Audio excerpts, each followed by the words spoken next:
Summer 1967, the heads of 8 Arab nations convene in Sudan, and at least 3 are in a sour mood.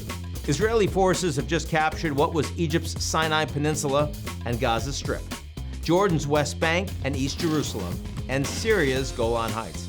In a show of defiance and unity, these leaders gathered in Khartoum largely to draft this document. You could read it, but really, all that's remembered is the third paragraph, known as the 3 no's. No peace, no negotiations, and no recognition of the Jewish state.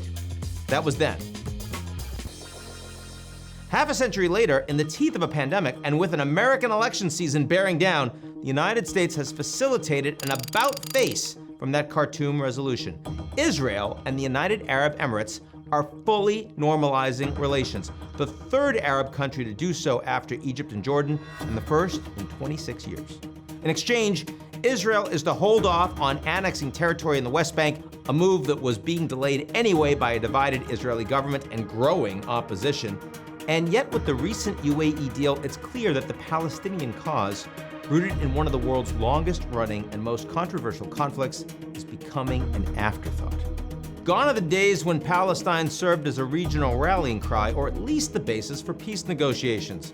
Iran, Syria, Iraq, and Yemen have all since become far more geopolitically pressing to Arab neighbors.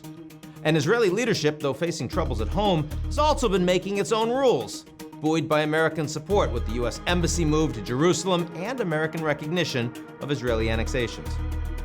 Just remember, nothing occurs in a vacuum, including this deal. In Israel, up to 85% of those polled say they're unhappy with the way Prime Minister Netanyahu has handled his government's economic response to the pandemic. In the United States, President Trump continues to trail Joe Biden in the polls with less than 3 months to go before the election. Both leaders could use a win. Coronavirus has made that a great deal tougher. And a Middle East peace deal has a nice ring to it. Key foreign victory for both Trump and Netanyahu.